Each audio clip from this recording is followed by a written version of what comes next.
le coloqué traed el libro, parte 1. Van a ser 2 partes, esta es la parte 1, por eso solamente es del verso, bueno, nos vamos a quedar el verso 3, pero bueno, sería traed el libro, parte 1. Yo antes de leer la palabra de Dios, que es nuestra costumbre para ver los versículos que vamos a estar analizando, yo quiero hacerles esta pregunta. ¿Qué es lo que más piden ustedes en un día normal? ¿Qué es lo que más piden ustedes? ¿Por qué está orando su corazón? A lo mejor algunos de ustedes digan, bueno, yo pido a Dios por mis hijos, por mi familia. ¿Está bien? Otros dirán, bueno, yo le pido a Dios por mi seguridad, porque sabes, Sergio, México es un país muy inseguro, especialmente la zona donde yo vivo, así que yo soy constante en pedirle a Dios que me proteja. Bien, algunos a lo mejor dirán, sabes mi situación, Sergio, yo tengo mi enfermedad, entonces mi oración constante es que me cure. Y tal vez alguno entre ustedes también ore para que el Señor los haga a la imagen de Cristo. Todas estas oraciones son correctas, todas estas peticiones son bien ante los ojos de Dios. De hecho, como les he estado repitiendo, no hay oración que Dios deseche. Dios quiere que le pidamos por todo y en todo momento. Él anhela que sus hijos vayamos a Él. Así que no está mal. Pero generalmente lo que nosotros oramos, lo que nosotros pedimos a Dios con nuestros labios o con nuestras mentes, por lo general refleja lo que hay en nuestros corazones. Bueno, si pides por tu familia, en tu corazón está que quieres que tu familia sea salva o que Dios cuida a tu familia. O si pides por una enfermedad, en tu corazón está que quieres sanidad. O si pides que hacerte a la imagen de Cristo, bueno, tu corazón está en santificarte más, en exponerte más a la presencia de Dios, claro está. Pero yo quiero decirte que en el texto que vamos a ver el día de hoy había un anhelo en común, una oración en común. Y es que estos hombres judíos pedían unánimes, tráeme tu palabra. Ellos pedían la palabra de Dios. Tráeme el libro, tráeme el libro, tráeme el libro. Eso es lo que decían el pueblo de Dios.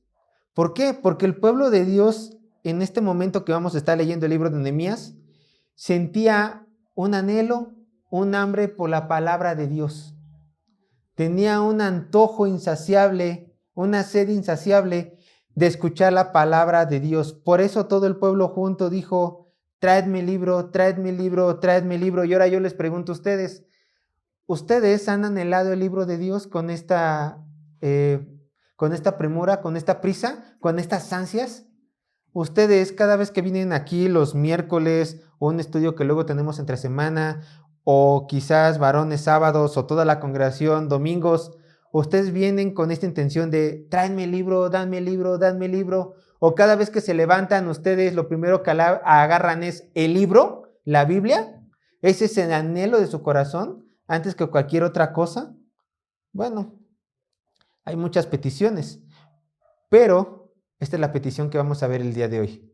Este es el tema que vamos a ver el día de hoy. Hoy veremos el lugar preeminente de la predicación en el despertar del pueblo de Dios. El lugar preeminente de la predicación en el despertar del pueblo de Dios. Y no puede haber otro más que la oración constante o la súplica constante de tráeme el libro, tráeme el libro, tráeme el libro, porque solamente sé que en este libro o Biblia está la verdad. Vamos a leer antes de ver el bosquejo. Vean lo que dice Nehemías capítulo 8, verso 1 al 8. Dice así la palabra de Dios. Nehemías capítulo 8, verso 1 al 8, dice así la palabra de Dios. Venido el mes séptimo, los hijos de Israel estaban en sus ciudades. Y se juntó todo el pueblo como un solo hombre en la plaza que estaba delante de la puerta de las aguas. Y dijeron a Esdras, el escriba, que trajese el libro de la ley de Moisés, el cual Jehová había dado a Israel. Y el sacerdote Esdras trajo la ley delante de la congregación, así de hombres como de mujeres, y de todos los que podían entender, el primer día del mes séptimo. Y leyó en el libro delante de la plaza, que está delante de la puerta de las aguas, desde el alba hasta el mediodía, en presencia de hombres y de mujeres, y de todos los que podían entender. Y los oídos de todo el pueblo estaban atentos al libro de la ley. Y el escriba Esdras estaba sobre un púlpito de madera que había hecho para ello, y junto a él estaba Matatías, Sema, Anías, Urías, Alcías y Masías a su mano derecha, y a su mano izquierda Pedaías, Misael, Malquías, Amús, Asbadana, Zacarías y Mesulam. Abrió pues Esdras el libro a ojo de todo el pueblo, porque estaba más alto que todo el pueblo, y cuando lo abrió, todo el pueblo estuvo atento. Bendijo entonces Esdras a Jehová, Dios grande, y todo el pueblo respondió, amén, amén, alzando sus manos, y se humillaron y adoraron a Jehová, inclinados a tierra. Y los levitas, Jesúa, Bani, Serebías, Jamín, Acub, Sabetía, Odías, Masías, Kelita, Azarías, Josabed, Anán y Pelaía hacían entender al pueblo la ley, y el pueblo estaba atento en su lugar. Y leían en el libro de la ley de Dios claramente, y ponían el sentido de modo que entendiesen la lectura. Antes de compartirles el bosquejo de estos 8 versículos que vamos a estar viendo, quiero compartirles algo. Todo el capítulo 8, hermanos, habla de un gran avivamiento que el pueblo de Israel estaba experimentando. Pero todo gran avivamiento, ¿cómo empieza? Con el interés de tráeme el libro, tráeme el libro, tráeme el libro. Con el interés de querer escudriñar la palabra de Dios. Así que primeramente vamos a ver en los 8 primeros en los 8 primeros versículos, cómo el anhelo por la palabra de Dios y cómo la predicación de la palabra de Dios trajo el avivamiento al pueblo judío. Y en los otros versículos que vamos a ver en las demás predicaciones, para terminar el capítulo 8, veremos cómo se ve un verdadero avivamiento. Cómo se ve un verdadero avivamiento. Pero primero empezamos con esto. Vean, punto número 1 del bosquejo. Punto número 1 del bosquejo. Y nos vamos a quedar a la mitad del punto número 1, pero bueno, se los voy a decir. Punto número 1 del bosquejo. Un fuerte deseo por la ley de Dios. Verso 1 al 6. Punto número 1 del bosquejo. Un fuerte deseo por la ley de Dios. Verso 1 al 6. Lo repito una última vez. Un fuerte deseo por la ley de Dios sería el punto número 1 del verso 1 al 6. Punto número 2 del bosquejo. Una fuerte necesidad por interpretar la ley de Dios. Punto número 2 del bosquejo. Una fuerte necesidad por interpretar la ley de Dios. Versos 7 al 8. Punto número 2 del bosquejo. Una fuerte necesidad por interpretar la ley de Dios. Versos 7 al 8. Ahora sí, vamos a entrar de lleno al punto número 1 y ahí nos vamos a quedar. Vamos a aterrizar hasta el verso 3, pero bueno, vamos a ir verso por verso. Punto número 1 del bosquejo, un fuerte deseo por la ley de Dios, del verso 1 al verso 6. Vean cómo empieza el verso 1 del capítulo 8. Y se juntó todo el pueblo como un solo hombre en la plaza que está delante de la puerta de las aguas. Y dijeron a Esdras, el escriba, que trajese el libro de la ley de Moisés, la cual Jehová había dado a Israel. ¿Qué vimos? Recapitulando, ¿qué vimos en el capítulo anterior? Bueno, vimos que Nehemías se encontraba en el capítulo 7, Nehemías se encontraba armando un plan. ¿De qué trataba este plan? Bueno, que cómo iban a estar protegiendo las puertas de las murallas. Recuerden, ya habían terminado en el capítulo 6 de construir las murallas. Ahora Nehemías se enfrentaba de que a quiénes personas colocaban en las puertas de las murallas para defenderlas. Y dio la orden, recuerdan ustedes, que se abrían las murallas solamente hasta que el sol calentara y se cerraran las murallas, las puertas de las murallas, hasta que el sol se escondiera. Pero también Dios puso un anhelo en el corazón de Nehemías. Puso el anhelo de que Nehemías hiciera un censo, el cual no era pecaminoso, y vimos que en este ánimo de hacer el censo, Dios le permitió encontrar el primer censo de las primeras familias que habían regresado con Zorobabel a la tierra prometida de Canaán y que habían otra vez poblado, en su mayoría, la tierra de Jerusalén. Pero dejando eso a un lado, ahora encontramos un panorama totalmente diferente. Y dice el verso 8, y se juntó todo el pueblo como un solo hombre. Y esta frase es que se juntó todo el pueblo como un solo hombre, nos da a entender que todo el pueblo de Dios se encontraba en ese momento en Jerusalén con un propósito específico, es decir, una causa que trascendía toda individualidad y todo gusto individual, estaba uniendo al pueblo de Dios. ¿En dónde? Esdras es muy específico, en la plaza que está delante de la puerta de las aguas. Ahí estaba todo el pueblo congregado, unidos, dice la Biblia, como un solo pueblo. Y si van ustedes, bueno, principalmente los que tengan Biblia de estudio, si van a la parte de atrás de sus Biblias, o a lo mejor en algún comentario por ahí del libro de Nehemías, que su Biblia tengan, ustedes podrán encontrar un mapa de los muros de Jerusalén, que ya lo hemos visto con anterioridad, ya se los he presentado, pero ahí podrán ver ustedes un mapa que dice muros o ciudad de Jerusalén en tiempos de Nehemías, y podrán ver que la puerta de las aguas se encuentra, hagan de cuenta, en el parte norte, más o menos por aquí, se encontraba la puerta de las ovejas y se encuentra el templo, y la parte de abajo, la parte más sur de las murallas se encuentra en Muladar. Bueno, entonces como por aquí se encuentra la puerta de las aguas, por aquí, dicen los estudiosos, a unos 500 metros al sur del templo. Aquí está el templo, a unos 500 metros al sur. Y aquí era donde los gabaonitas traían el agua al templo. Pasaban por esta puerta los gabaonitas, los sirvientes del templo, y llevaban el agua hasta el norte de la ciudad para abastecer de agua al templo de Dios. ¿Y por qué se escogió este lugar? Bueno, porque bien dice el texto que era un lugar que tenía una plaza muy amplia, que albergaba un gran número de personas. Y ustedes dirán, bueno, ¿qué tan grande era esa plaza? Se estima que la gente congregada en este momento de la historia, en el verso 1, que todo el pueblo se unió como uno, era alrededor de 30,000 a 50,000 personas. Era una congregación grande. Todo el pueblo se había juntado en esta pequeña plaza. Y déjenme decirles que a pesar de que no era un pueblo muy, muy grande, tampoco era un pueblo muy, muy pequeño. 30,000, 50,000 gente ya es un número considerable. Y todas estas personas pidieron algo a Nehemías. Pidieron algo a Esdras. Y dijeron a Esdras el escriba. Dice así el texto. Y dijeron a Esdras el escriba. Bueno, ya no vemos aquí a Nehemías. En este pasaje, Nehemías ya deja de ser la persona principal.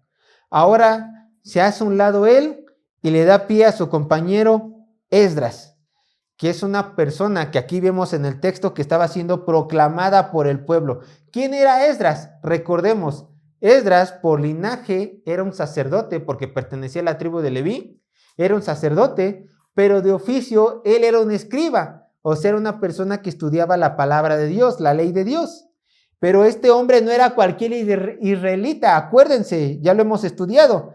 Este hombre tenía este título, aquel que en conocimiento de la ley de Dios, solo Moisés estaba por encima de él. Entonces no era cualquier persona.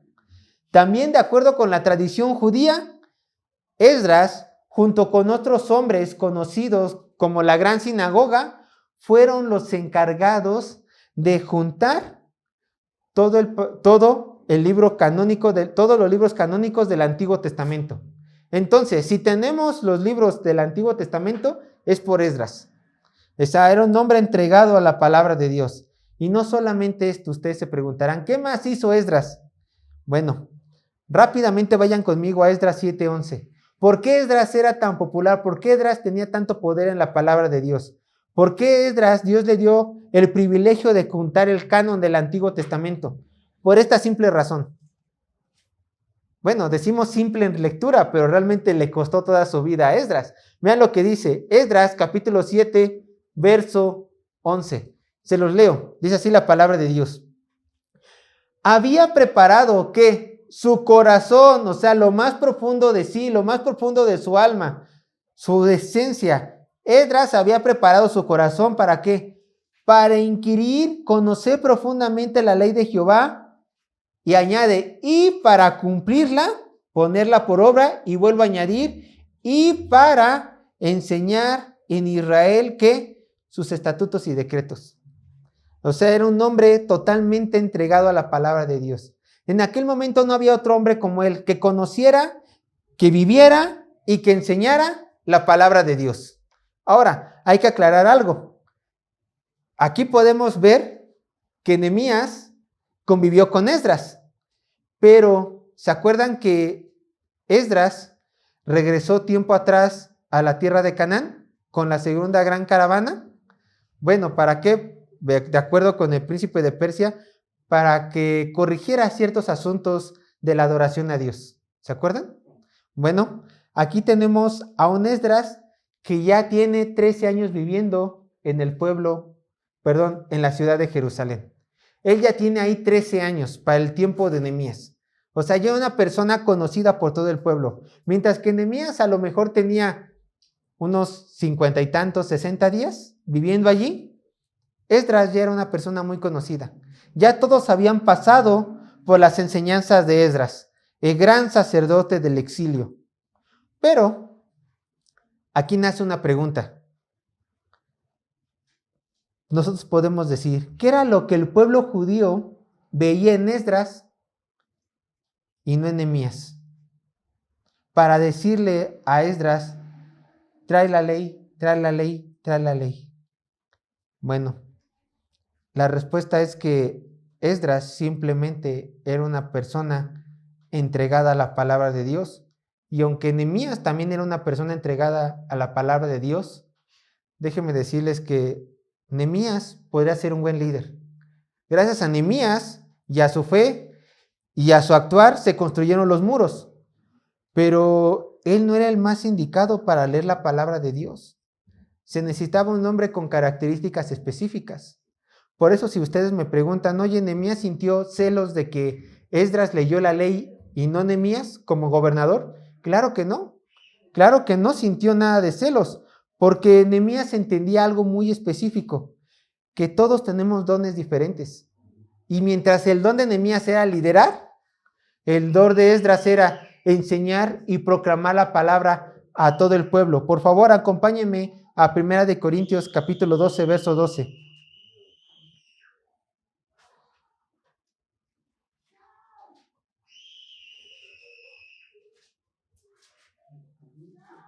Primera de Corintios capítulo 12, verso 12. Para que ustedes vean en la palabra de Dios cómo no todos tenemos que ser siempre lo mismo. Dice Primera de Corintios capítulo 12, verso 12. Porque así como el cuerpo es uno y tiene muchos miembros, pero todos los miembros del cuerpo, siendo muchos, son un solo cuerpo, así también Cristo, nosotros. El que lidera no necesariamente tiene que enseñar. Y el que enseña no necesariamente tiene que tener don de liderazgo. Todos y cada uno de los hijos de Dios tenemos diferentes dones. Y hay que aprovechar estos dones en las áreas que el Señor más nos ocupe. En lugar de lamentarnos, imagínense a un Nehemías. Ay, pero es que yo quería predicar la palabra de Dios, yo quería leer el libro. No, pues Nehemías, tú no tienes ese don. Pero Esdras sí lo tenía. Entonces, ¿qué hizo? Simplemente, Esdras, tú eres el más capaz. El pueblo te pide, ¿qué tienes que hacer? Ir y llevarles el libro de la ley y tú leerla. Yo ya estoy gobernando, ya terminé de cumplir con los muros, pero tú sigue enseñando la palabra de Dios, Esdras. Entonces, dice el verso 1, y dijeron a Esdras, el escriba, que trajese el libro de la ley de Moisés, la cual Jehová había dado a Israel. Por cierto, un dato curioso. Aquí la palabra de Dios la traduce, bueno, por lo menos la Reina Valera 1960 traduce que trajese el libro, pero en aquel entonces no había libros, había rollos. Entonces la traducción más correcta sería que trajese el rollo o los rollos, ¿no? Nada más ahí, pero bueno, nosotros entendemos libro, porque ya lo tenemos aquí. Es una traducción, no la más correcta, pero una sí muy entendible. Vean lo que dice el verso 2. Dice así la palabra de Dios. Verso 2. Y el sacerdote Esdras trajo la ley delante de la congregación, así de hombre como de mujeres y de todos los que podían entender el primer día del mes séptimo. Vamos a empezar, vamos a analizar este verso un poco salteado. Primeramente, miren cómo dice el primer día del mes séptimo. Esdras llevó la ley a la congregación, a estos 30 a 50 mil personas, enfrente de la plaza de la Puerta de las Aguas. Ahí estamos bien. Pero bueno, este es un dato importante, hermanos. Esta es una fecha importante. Porque de acuerdo con la ley mosaica, cada día primero del mes séptimo del calendario judío, por supuesto, no de nuestro calendario, sino del calendario judío, el pueblo de Israel tenía que reunirse, o sea, congregarse, unirse para celebrar una santa convocación. Y este día, primer día del mes séptimo, era conocido como la fiesta de las trompetas. Sonaban el shofar. Y desgraciadamente, culturalmente, nosotros, a ciencia cierta, en la actualidad, no sabemos exactamente qué se celebraba en la fiesta de las trompetas. Nada más sabemos que había una gran convocación y que en esta gran convocación se hacían sonar las trompetas. Pero exactamente no sabíamos qué festejaban. Pero vean versículos que hablan de esta gran convocación. Vayan conmigo a Levíticos, capítulo 23, verso 23 y 24, donde se habla de este primer día del mes séptimo y de la orden de que se tenían que congregar todos. Levíticos, capítulo 23, verso 23 y 24. Dice así la palabra de Dios. Levíticos, capítulo 23, verso 23 y 24. Y habló Jehová a Moisés diciendo: habla a los hijos de Israel y diles: en el mes séptimo, al primer del mes tendréis día ¿de qué? De reposo, una conmemoración al son de trompeta y una santa ¿qué? Convocación. Ahora vayan a Números, un libro después, Números 29:1. Números, capítulo 29, verso 1. Y así la palabra de Dios, Números, capítulo 29, verso 1. En el séptimo mes, el primero del mes, tendréis ¿qué? Santa convocación. Ninguna obra de siervos haréis, o será día de sonar ¿a qué? Las trompetas, porque se celebrará santa convocación. Bueno, pero vean, se tenían que reunir, se tenían que hacer santa convocación, y en esta santa convocación, por lo menos vemos en el libro de Nehemías capítulo 8, que le pedían a Esdras que leyera la ley de Dios. Ahora, algunos autores mencionan que no solamente era primer día del mes, sino que también se celebraba algo muy especial. Cada 7 años, los judíos tenían por ley, por mandato, por orden de Dios, leer públicamente las escrituras. Entonces, dicen algunos comentaristas que este era el día que se celebraba cada 7 años, además era el día de la convocación, por lo tanto todos se juntaban, sonaban las trompetas y además se proclamaba o se leía la palabra de Dios públicamente. Y esto lo encontramos en Deuteronomio, capítulo 31, verso 10 a 12. Y ustedes dirán, nada más estamos viendo libros del Antiguo Testamento. Pues sí, pues son judíos. O sea, esto es lo que les compete a ellos. Por eso lo estamos viendo. Deuteronomios 31, 10, 12. Y recuerden, esta es parte de sus leyes religiosas, ceremoniales. Entonces, Deuteronomio, capítulo 31, verso 10 al 12. No vayan ustedes a malinterpretar la palabra. Bueno, yo no soy judío, pero cada 15 de septiembre, yo voy, no, sería ¿qué día? ¿Julio? Cada 1 de julio voy a sonar el shofar, ya tengo mi cuerno. Ustedes no hagan eso, ustedes no son judíos. Además, ellos no, ese es su séptimo mes. Vayan a Deuteronomio 31, 10 al 12. Deuteronomio, capítulo 31, verso 10 al 12, dice así la palabra de Dios. Y les mandó Moisés diciendo: al fin de cada 7 años, en el año de la remisión, en la fiesta de los tabernáculos, una pausa. La fiesta de los tabernáculos, aquí en este verso, en este capítulo, ya lo vamos a ver en su momento, se celebró un día después, pero bueno, o sea, en el día 2. Pero bueno, aquí nos quedamos en la fiesta de los tabernáculos. Cuando viere todo Israel a presentarse delante de Jehová tu Dios en el lugar que él escogiere, leerás esta ley delante de todo Israel a oídos de ellos. Harás congregar al pueblo, varones y mujeres y niños, y tus extranjeros que estuvieren en tus ciudades, para que oigan y aprendan y teman a Jehová vuestro Dios y cuiden de cumplir toda la palabra de esta ley. Entonces aquí tenemos que Dios tenía por bien que se le leyera esta ley. ¿Para qué? Para que el pueblo recordara los mandatos de su Dios y temiera a su Señor. Y no se les olvidara la palabra que Dios había dado. Entonces, nos encontramos nosotros en una situación especial. Bueno, si nos transportamos a esta época, nos encontramos en una situación especial. No solamente las fiestas demandaban hacer una convocación, sino que también se demandaba, como cada 7 años, que se leyera la ley públicamente, como ya los dije. Entonces, no solamente había gozo, porque ya se habían reconstruido los muros, sino que también había gozo, porque el pueblo judío iba a ser expuesto ¿a qué? A la palabra de Dios. Había un doble gozo. Entonces, hermanos, ya hemos leído, por lo menos en el versículo 2 de Nehemías 8, que todo el pueblo tenía que escuchar la ley de Dios, ¿no? Una santa convocación. Por favor, no se imaginen al pueblo parado, a 50,000, 30,000 hombres parados, aburridos, tediosos, malhumorados. No, no, no, están gozosos.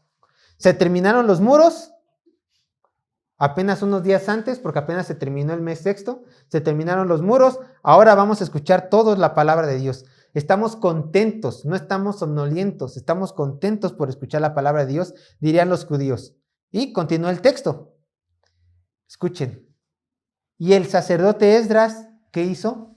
Trajo la ley delante de la congregación.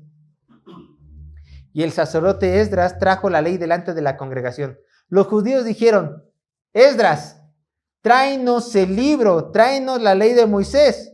¿Y qué hizo Esdras? Córrele, vámonos por el libro.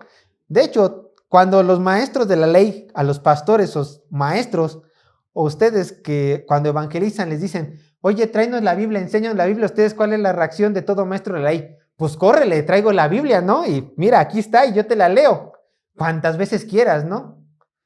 Nos ponemos de acuerdo y podemos leer la Biblia. Claro, recuerden, Esdras amaba la ley de Dios porque amaba a su Dios, amaba al Dios de la ley. Por eso él luego corrió a hacer esta solicitud. ¿Quieren que lea la ley? Claro que yo le leo la ley. Yo se la voy a leer en este día especial, en este día de gran convocación y este día que festejamos cada 7 años. Ahora vamos al verso 3 y nos vamos a quedar aquí en el verso 3. Verso 3. Nehemías capítulo 8, verso 3. Dice así la palabra de Dios. Y leyó en el libro delante de la plaza que está delante de la puerta de las aguas, desde el alba hasta el mediodía, en presencia de hombres y mujeres y de todos los que podían entender. Y los oídos de todo el pueblo estaban atentos al libro de la ley. Vean cómo dice el verso.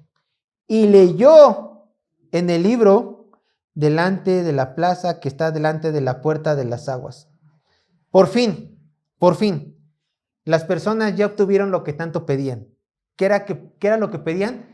Que Esdras leyera la ley de Dios. Y permítame decirles algo. Literalmente dice que la leyó. La leyó. Simplemente abrió la escritura, abrió la ley y la empezó a leer. Ahora yo les digo a ustedes que la práctica de la lectura de la palabra de Dios es buena para todos nosotros. Es buena, es buena. Todo cristiano, tanto en lo colectivo en la iglesia como en lo individual, tenemos que tener el hábito de leer la palabra de Dios. De hecho, Pablo en una carta se lo dice a Timoteo. Vayan conmigo, 1 Timoteo capítulo 4, verso 13.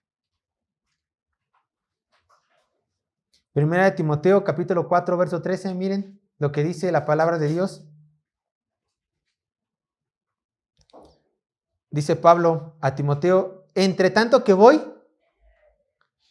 Ocúpate ¿en qué? En la lectura, la exhortación y la enseñanza. Pablo le dice a Timoteo que se ocupe de 3 cosas. Y una de ellas, si la pone en primer lugar, ocúpate ¿de qué? De la lectura. Hermanos, en tiempos de Esdras y Nehemías, primeramente voy a hablar de ellos, y aún también en tiempos de Timoteo, los rollos eran escasos.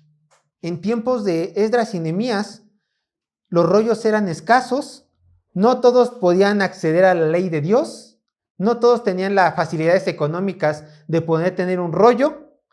Entonces, solamente unos cuantos levitas adinerados y el sacerdocio de la descendencia de Aarón tenía estos rollos para leerlos, junto con algunos maestros de la ley para sus sinagogas, pero no tenían todos, simplemente tenían fracciones de unos cuantos libros. No era como hoy en día que tenemos el privilegio de tener todo el Antiguo Testamento, no. Simplemente en los rollos tenía una porción a lo mejor de Génesis, unos cuantos capítulos, ponerlos en lenguaje contemporáneo de Deuteronomios, unos cuantos pasajes o letras de Levíticos, no tenían todo, era muy caro. Entonces, ¿qué se acostumbraba a hacer en aquel entonces? Pues hacer lecturas públicas de las pequeñas fracciones de rollo que tenían. Entonces, tenían que aprovechar cada vez que se leía la ley, grandes porciones de ley, para que el pueblo la tuviera en su mente. Acuérdense, hermanos, y tengan esto presentes, ustedes son privilegiados porque ya tienen toda la ley de Dios para leerlas en su casa cuando ustedes quieran. Pero en aquel momento no tenían toda la ley de Dios, tenían unas fracciones. Por eso era importante y por eso en aquel entonces Esdras leyó la ley y a Timoteo también le decían, como tampoco tenían todas las escrituras en aquel entonces, ocúpate, Timoteo, de leer las escrituras. Porque gente no sabe leer, porque gente no tiene la ley de Dios en su casa, pero tú que tienes tus rollos, que tanto te han costado, pues léelas para que la gente aprenda de la palabra de Dios. Ahora, simplemente quiero hablarte de algunos beneficios de la lectura de la Biblia. No hablo de estudiar, hablo simplemente de leer. Hablo de leer. Les quiero decir algunos beneficios. Beneficio número 1 de la lectura bíblica en nuestras casas, por supuesto, o en la congregación. Nos ayuda a tener fresco el panorama de toda la Biblia. Ustedes sabrán, toda la Biblia no solamente son libros separados. Toda la Biblia, desde Génesis hasta Apocalipsis, tiene una sola historia. La historia de redención, y apunta a un solo hombre, a Cristo, de cómo Él iba a venir, Antiguo Testamento, cómo Él llegó al Nuevo Testamento, y después cómo Él llegará a Apocalipsis, cómo Él regresará. Entonces nos ayuda a tener un panorama fresco de la palabra de Dios si leemos constantemente la Biblia en nuestras casas. Recuerden, empezando desde Génesis hasta Apocalipsis. Y cuando terminen, regrésense. Génesis, Apocalipsis, no hagan trampa. También punto número 2, la lectura bíblica nos ayuda a memorizar la palabra de Dios, que es tan necesario, memorizar la palabra de Dios. ¿Por qué? Porque en un mundo tan lleno de mentiras necesitamos tener fresca la palabra de Dios. Y la lectura cotidiana nos ayuda a eso. También el leer la palabra de Dios nos llena de vitalidad al estar constantemente, ¿qué? Meditando la palabra de Dios. Porque cuando tú lees la palabra de Dios, ¿no te ha pasado, hermano, que simplemente hay un pasaje que llama tu atención y te detienes allí y meditas en él? Meditas. Para eso sirve, para que tengas la palabra de Dios en tu mente. Recuerden, ¿qué es ser lleno del Espíritu Santo? Es ser lleno de la palabra de Dios, estar constantemente estudiándola. También nos ayuda a tener pasajes bíblicos frescos en momentos oportunos. Quizás estés pasando por una prueba o tienes que tomar una decisión y te llega un pasaje de la palabra de Dios. ¡Pam! Ahí es Dios hablándote. Ahí sabes por medio de su palabra qué decisión tomar o qué decir o qué aconsejar. Para eso sirve la lectura bíblica. Y también, punto número 5, la lectura cotidiana y constante de la palabra de Dios nos ayuda a que tengamos un ánimo en querer profundizar la palabra de Dios y a querer estudiar la palabra de Dios. Hagan de cuenta, cuando tú lees la palabra de Dios es como si solamente nadaras por arriba. De perrito, pero ahí estás nadando, ¿no? Por arriba, ahí de perrito. Pero cuando tú estudias la palabra de Dios, ¿qué es? Es decir, yo sé que abajo hay perlas preciosas. Lo de arriba está bien. Leer la Biblia está bien. pero yo sé que abajo hay más tesoros. Entonces, agarro comentarios, observo el texto, lo interpreto, veo más predicaciones y ¡fum! Me sumerjo. Y de repente, de tanto estudio, con un buen diccionario, con buenos comentarios, sales, ¡puas!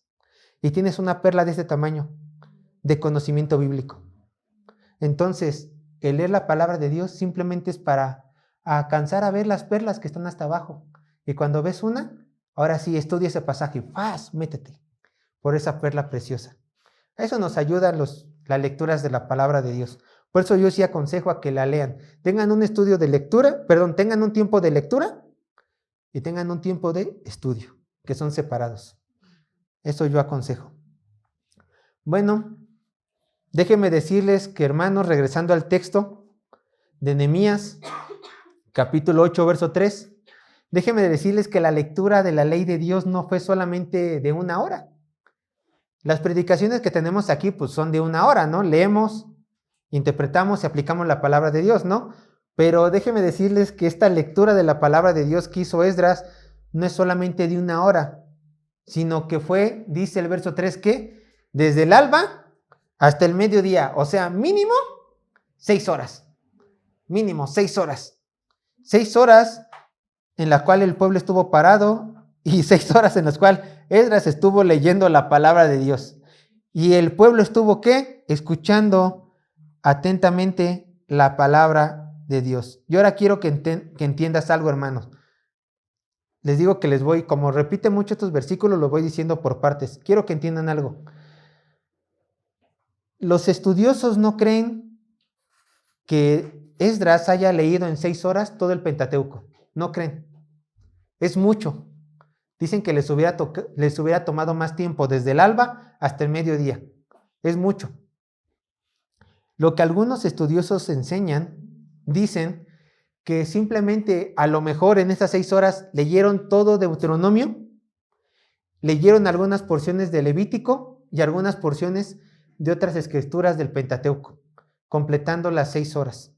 Pero no leyeron todo Génesis, todo Éxodo, no, sino que solamente leyeron porciones, por así decirlo, selectas de la palabra de Dios. Que a lo mejor Nehemías era lo que tenía en mano o vio que era mejor para el pueblo de Dios. Pero por el tiempo que aquí marca la Escritura y la Escritura no miente, no es muy probable que todo el Pentateuco haya sido leído. Pero bueno, pero sí fueron 6 horas bien aprovechadas con la palabra de Dios. Y aquí yo quiero meter una historia, hermanos, que tampoco hay que extrañarnos que algunos cultos sean largos. Quizás nosotros, Alejandro y yo, hacemos el esfuerzo de que el culto dure entre 40 minutos a 1 hora, entendiendo la retención de las personas. Pero en tiempos de Esdras, en tiempos de Nehemías, en tiempos de Pablo, los cultos eran mucho más grandes. Y de hecho, hermanos, si ustedes van a África, ahí los cultos son muy extensos. Déjenme explicarles. No es que yo haya ido a África, pero Pastor John MacArthur cuenta una vez que lo invitaron a África a una congregación grande de un pueblo. Y él dice, bueno, era joven, fue a esa congregación. Entonces dice, no recuerdo el pasaje, pero dice que estaba estudiando cierto pasaje de la Biblia, igual que nosotros, estaba leyendo un verso, lo interpretó y lo explicó, igual que nosotros. Pasó su hora y cerró el libro. Y ya, lo cerró. Gracias, hermanos, he concluido. Pero veía que la gente no se movía. Y volteó a ver a los pastores de esta gran congregación y veía que tampoco se movían. Y simplemente se quedó así parado porque esperaba que alguien llegara y que tomara la palabra para despedir, hacer una última oración. Y simplemente se le acercó un pastor y le dice, rápidamente le dijo, hermano MacArthur, tengo que decirle algo.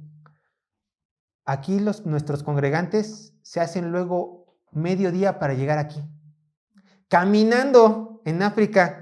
Mediodía caminando. Entonces lo que hacemos en esta iglesia o en esta zona de África es de que solemos predicar toda la tarde hasta que se oscurece. O sea, desde la mañana hasta la tarde predicamos. Y después deja un poco de luz, ellos se regresan otro mediodía para regresar a sus casas, o sea, otras 12 horas y empezar con sus actividades diarias. Pero aquí acostumbramos esto, pastor. ¿Le molesta? Dice MacArthur, claro que no, como lleva sus apuntes, dice, pues ¿qué hice? pues continué con los otros versículos y con los otros versículos y con los otros versículos hasta que quedaron satisfechos y todos se fueron a sus casas en la noche. Y dice, eso se hace en África. Y yo les digo, y aquí por 1 hora nos andamos durmiendo. 1 hora. ¿Dónde vives? Bueno, tengo aquí, hay que quemarlos. Hermanos, viven enfrente de la calle, de la iglesia. O sea, ¿no? ¿Tú dónde vives? ¿Cuánto tiempo te haces? Bueno, hay hermanos que se hacen 1 hora. ¿Hora? ¿1 hora cuando hay tráfico? Sí, ¿no? Bueno, está cortito. Pero vemos que en África hay hermanos que les toma caminando 12 horas para llegar a su iglesia. Y están ahí, dice, y hasta que quedemos satisfechos. Tú, pastor, no sé cómo le vas a hacer, pero yo tengo que quedar satisfecho. Y me vas a predicar cuántos me gustan. Me vas a predicar 9 horas. Y los pastores, pues sí, pues es mi responsabilidad, pues voy a esforzar. Ya imagino a los pobres pastores bien cansados. Pero bueno, es la necesidad de la palabra de Dios. Esa congregación de África está igual que la congregación de Nehemías y de Esdras en este texto. Tráeme el libro, tráeme el libro. En toda la semana no voy a escuchar la palabra de Dios, pero dame el libro. Y el día que yo venga, quiero escuchar palabra de Dios. Y es tu responsabilidad, pastor. Yo voy a cumplir con venir, pero es tu responsabilidad, tráeme el libro. Palabra de Dios. Entonces, bueno, que no se extrañe que luego los servicios duren más de 1 hora, ¿no? Que aquí procuramos que no, pero el día que ocurra, por favor, no se duerman ni piensen de esos hermanos que hacen 12 horas para ir a ver la congregación. ¿Que ustedes cuánto les toma para venir? Bueno, uno solamente aquí, ¿no? 30 segundos, otros la hora. Pero bueno, consideren esto, hermanos. Y aprendan de este anhelo de estos otros hermanos de África en pedir el libro ansiosamente. Y no desperdiciar un día, sino aprovecharlo escuchando la palabra de Dios. Escuchándolo.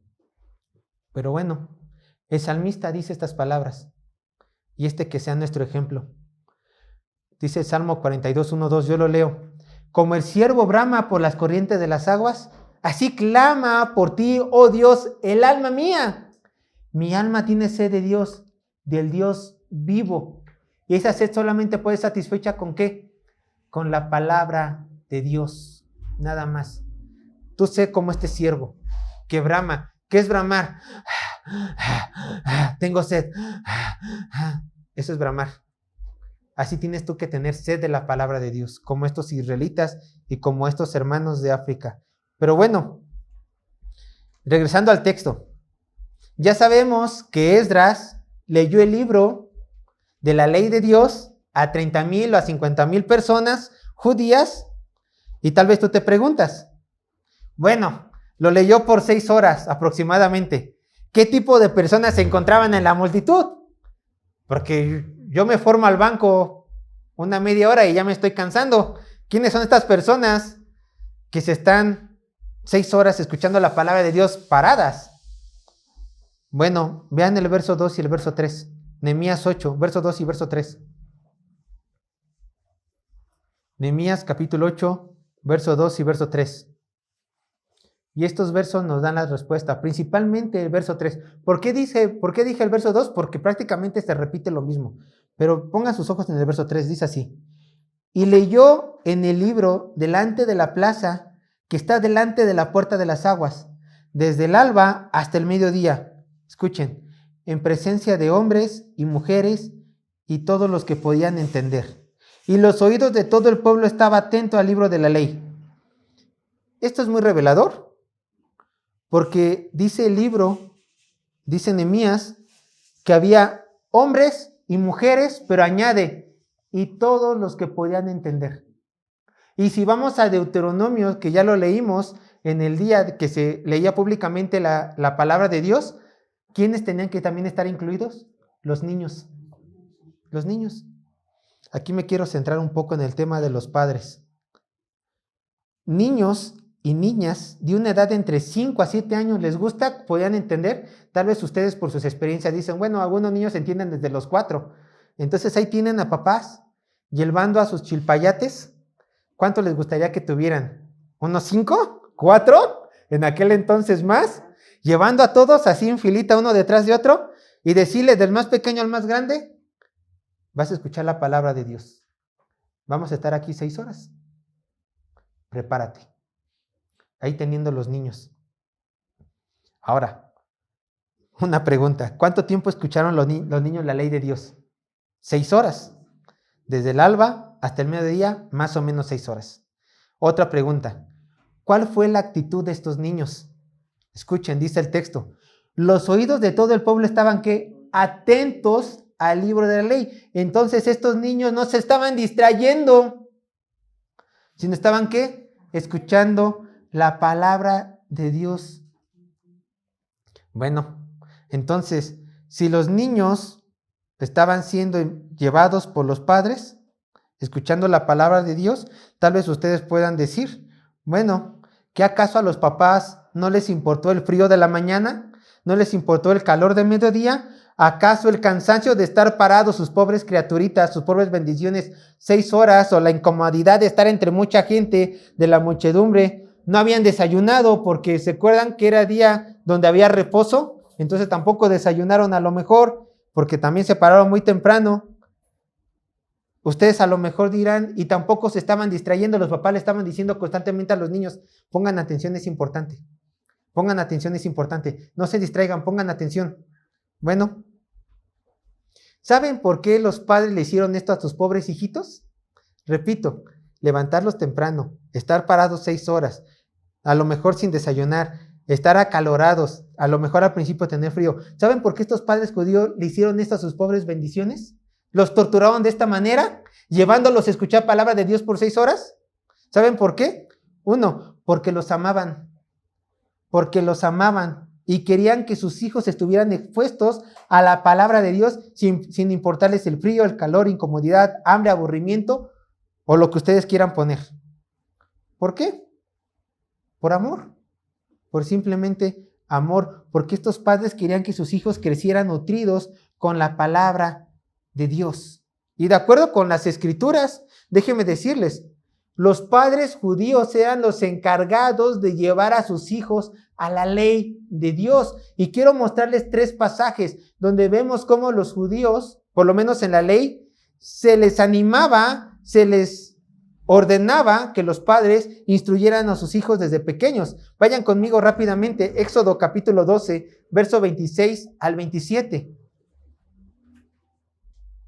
Tengan esto en mente, los padres judíos tenían la responsabilidad de guiar a sus hijos en los caminos de Dios. Y vean, Éxodo 12, verso 26 al 27.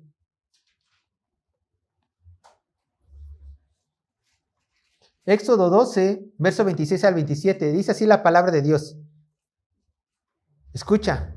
Y cuando os dijeren vuestros hijos, ¿qué es este rito vuestro?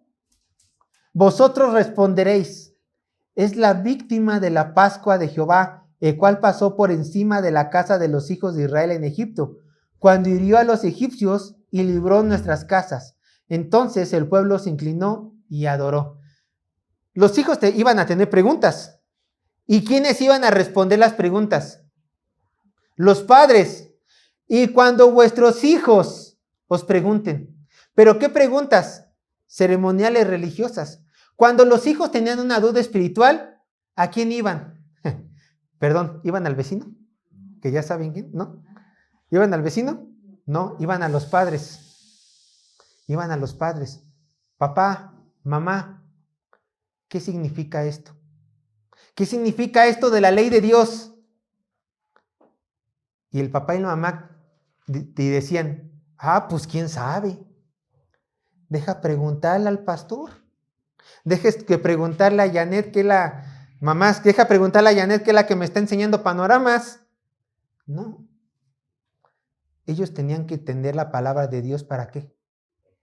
Para enseñarle a quiénes, a los hijos del vecino, a sus propios hijos, para decirles, esto lo hacemos porque esto manda Dios.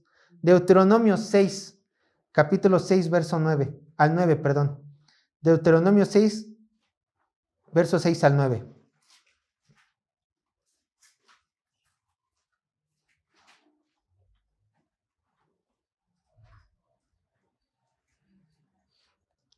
Dice así la palabra de Dios. Como está cerca, Deuteronomio 6, capítulo 6, verso 6 al 9. Dice así la palabra de Dios. Y estas palabras que yo te mando hoy estarán sobre tu corazón. ¿Y qué? Y las repetirás ¿a quiénes? A tus hijos y hablarás de ellas estando en tu casa y andando por el camino y al acostarse y cuando te levantes y las atarás como una señal en tu mano y estarán como frontales entre tus ojos y las escribirás en los postes de tu casa y en tus puertas. Entonces, vean verso 7, y las repetirás ¿a quiénes? A tus hijos y hablarás de ellas estando en tu casa. ¿Quiénes son los encargados de constantemente en la casa hablarles de la palabra de Dios a los más pequeños? Los padres. Oye, hijito, tú que sabes más, tú que ya vas adelantado en la escuelita bíblica, enséñale a tu hermanito más pequeño. El papá, la mamá. Yo le tengo que enseñar a mi hijo. Yo constantemente tengo que enseñarle a mis hijos de la palabra de Dios, hablarles de las maravillas de mi Creador. Y si es necesario, pues compro versos bíblicos. No, bueno, es de gustos de cada quien, ¿no? Ponerlos en las casas, pero sí, esto sí es la aplicación, constantemente hablarles de la palabra de Dios. Olvídense de los versos, ¿no? Pero sí hablarles de la palabra de Dios. Ahora, rápidamente, Deuteronomio 6, 20 a 25. Le voy a hacer un poco más rápido. Deuteronomio 6, verso 20 al 25. Escuchen. Mañana, cuando te pregunte tu hijo diciendo, ¿qué significan los testimonios, estatutos y decretos que Jehová nuestro Dios os mandó? Entonces dirás a tu hijo, vosotros éramos siervos de Faraón en Egipto, y Jehová nos sacó de Egipto con mano poderosa. Jehová hizo señales y milagros grandes y terribles en Egipto, sobre Faraón y sobre toda su casa, delante de nuestros ojos, y nos sacó de allá para traernos y darnos la tierra que juró a vuestros padres, y nos mandó Jehová que cumplamos todos estos estatutos y que temamos a Jehová vuestro Dios, para que nos vaya bien todos los días y para que nos conserve la vida como hasta hoy. 25. Y tendremos justicia cuando cuidemos de poner por obra todos estos mandamientos delante de Jehová vuestro Dios, como Él nos ha mandado. Vean la teología de los padres. ¿Por qué haces esto? Porque la palabra de Dios dice así, así, así y así. Y si tú cumples con esto, que manda la palabra de Dios, tendrás bendición. Pero si no cumples con esto, que cumple la palabra de Dios, tendrás maldición. Y así como nuestros antepasados fueron sacados de tierra de Egipto, por eso lo hacemos. Eran padres que estaban sumergidos en la palabra de Dios para enseñarles a sus hijos la palabra de Dios. Y esta es la responsabilidad que tenía el pueblo judío. Y a lo mejor algunos de ustedes dirán, Sergio, ya dijiste las palabras mágicas, el pueblo judío. Perfecto, el texto a su contexto. Si esto es palabra del Antiguo Testamento, esto nada más les corresponde a los judíos. Ya me libré. Doy gracias a Dios y oro por mis pastores y a las escuelitas bíblicas, porque ellos hoy en día en el nuevo pacto le enseñan a mi hijo y a mi hija. Pastor, Dios lo bendiga por enseñarle a mi hijo en el nuevo pacto. Bueno, si tú piensas así, obviamente fui sarcástico. Si tú piensas así, estás mal. Porque hoy en día en la aplicación sigue siendo responsabilidad del padre educar a sus hijos. Sigue siendo responsabilidad de cada padre. Es que mi esposo, madre, ¿entiende las escrituras? Sí. ¿Entiendes que es tu responsabilidad? Sí. Ora por tu esposo y educa a tus hijos. Padre, es que mi esposa, hermano, ¿entiendes que es tu responsabilidad? Sí. Ora por tu esposa, enséñale tú a tus hijos. No hay excusa. No hay excusa. No hay excusa para los padres. Ellos tienen que enseñar palabra de Dios a sus hijos. Sí o sí, dice las escrituras. Para que ellos en un futuro, si el Señor se agrada, sigan sus caminos.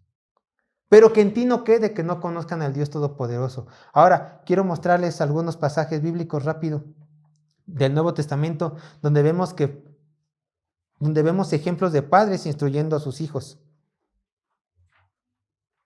Vean, Efesios 6:4. Efesios 6:4.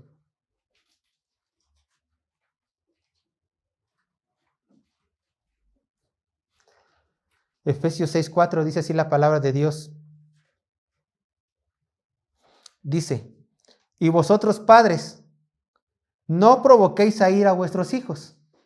O sea, no los hagas enojar, ¿no? Con tu reprensión. Sino criarlos, ¿en qué? En disciplina y amonestación. Aquí yo cumplo porque yo le grito mucho a mis hijos. No, vean, del Señor, del Señor. Entonces, tu crianza, tu disciplina y tu amonestación que le hagas a tus hijos tiene que ser basada ¿en dónde? En la palabra de Dios. Tiene que provenir del Señor. ¿Y cómo vas a saber tú esto? Porque tú estás metido en la palabra de Dios. ¿Te das cuenta? Pero es tu responsabilidad, tu padre, criarlos, disciplinarlos y amonestarlos. ¿En qué? En el Señor. ¿En el conocimiento de quién? Del Señor. Segunda de Timoteo 1:5. Aquí vamos a encontrar el primer ejemplo. Segunda de Timoteo 1:5. Dice Pablo a Timoteo: trayendo a la memoria la fe no fingida que hay en ti, la cual habitó primero en tu abuela Loida y en tu madre Eunice, y estoy seguro que en ti también. A ver, aquí tenemos a dos mujeres que Pablo reconoce que tienen fe. Una abuelita que se llama, ¿cómo? Loida, y una madre llamada Eunice. ¿Parientes de quién? De Timoteo. Ellas tenían fe, pero sin duda ellas les enseñaron el camino de la verdadera fe. ¿A quién? A Timoteo. Porque vean lo que dice: trayendo a la memoria la fe no fingida que hay en ti, la cual habitó primero, o sea que primeramente de ellas nació. ¿Primero en quién? En tu abuela Loida y en tu madre Eunice, y estoy seguro que en ti también. Estas dos mujeres no mencionan al papá, ¿eh? Estas mujeres sí eran luchonas. Estas sí eran mujeres luchonas, que quisieron enseñarle a su nieto y a su hijo la palabra de Dios, la palabra de vida. Por eso Pablo reconoce a estas dos mujeres y nos da el ejemplo, bueno, a todos en la aplicación, claro está, en que las madres, padres, son los que tienen que transmitir su fe a los hijos. Es responsabilidad de ellos. Bueno, y aquí también le tocó a la abuelita, que también es válido, ¿no? Que toda la familia se una para enseñar la palabra de Dios, también es válido. ¡Qué bendición! Otra familia. Hechos 16:31.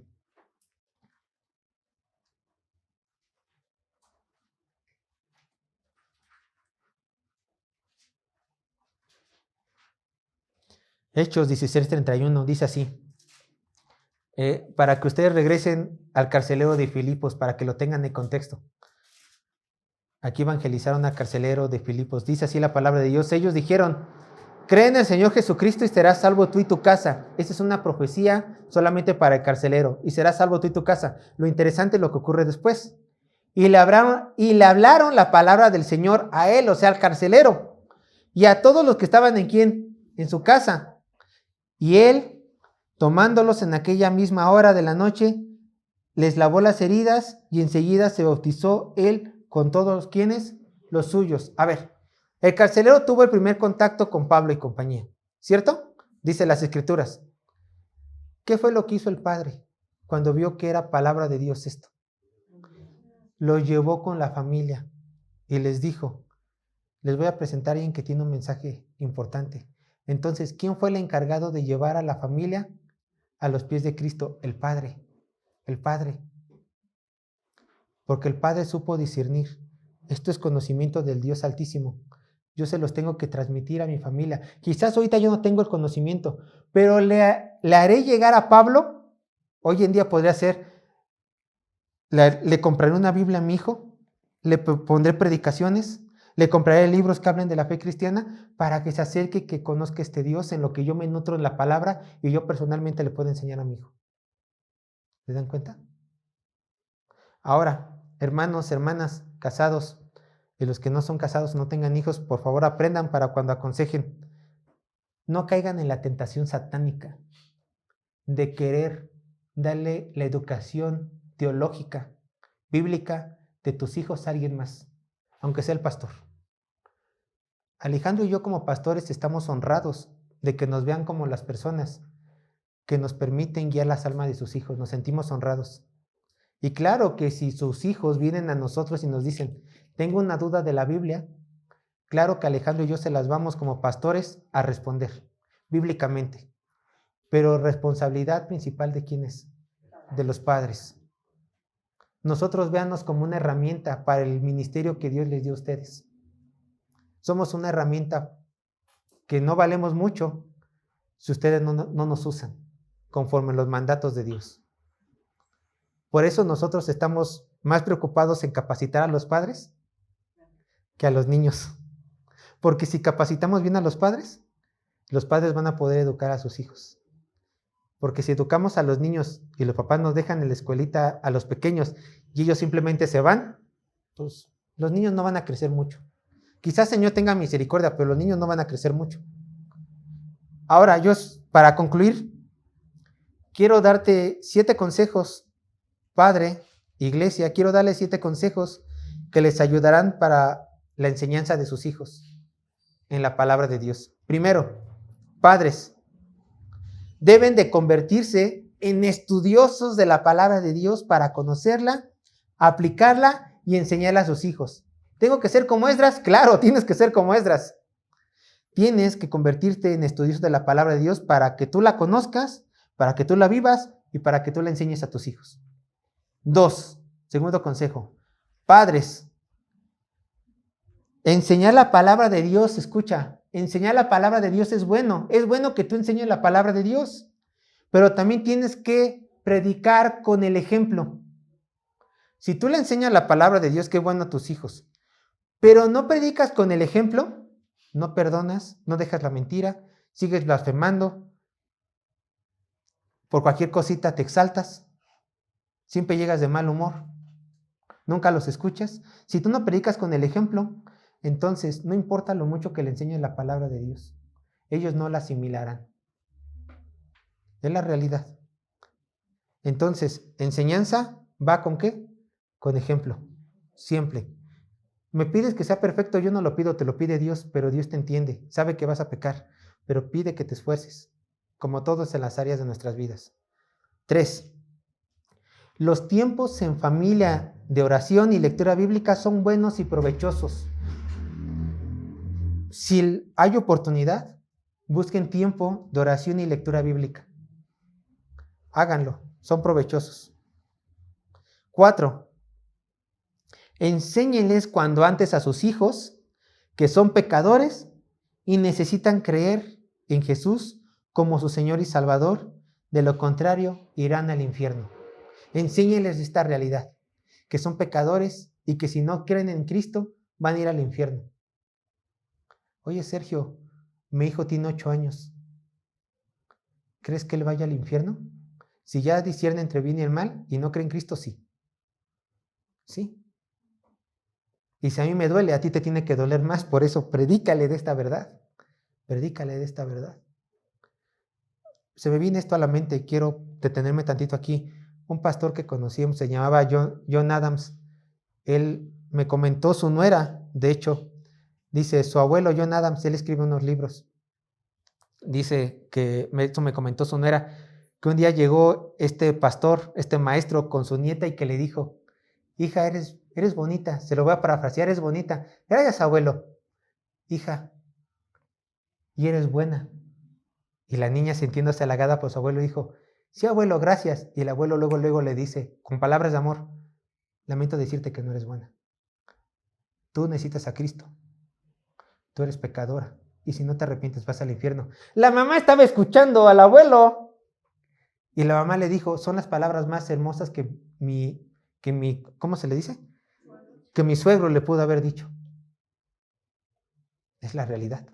Hay que hablarles desde pequeños de la realidad del infierno. Siguiente punto.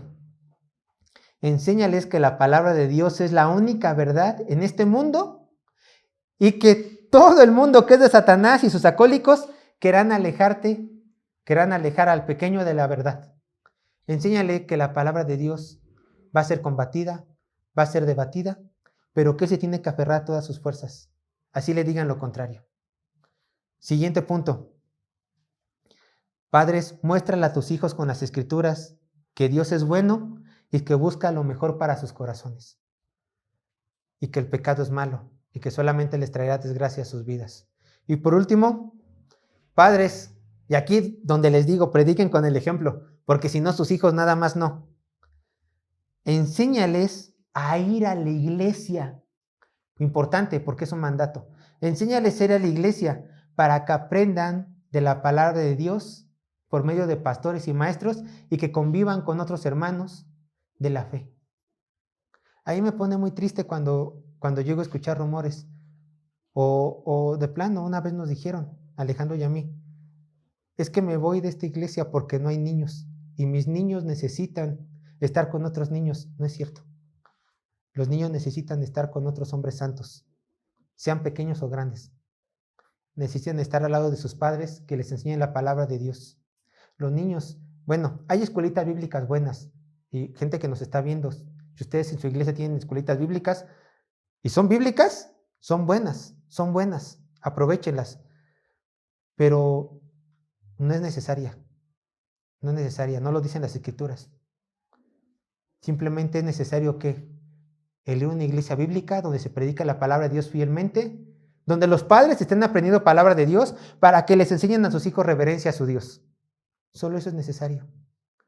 Hay niños o no, hay jóvenes o no, hay ancianos o no, solteros, haya candidatos o no, eso no es necesario. Lo necesario es estar juntos como Dios manda, escuchando su palabra, imitando a nosotros como estos hombres del Antiguo Testamento en tiempos de Nehemías, pidiéndole a un hombre de Dios, tráeme el libro, que quiero escuchar palabra de mi Dios. Es necesario solamente esto. Pues bueno, hermanos, como dije, nos íbamos a estancar tantito en el verso 3, pero no se preocupen, llegaremos a la predicación, llegaremos al verso 8. Así que, hermanos, quedan despedidos y oremos al Señor.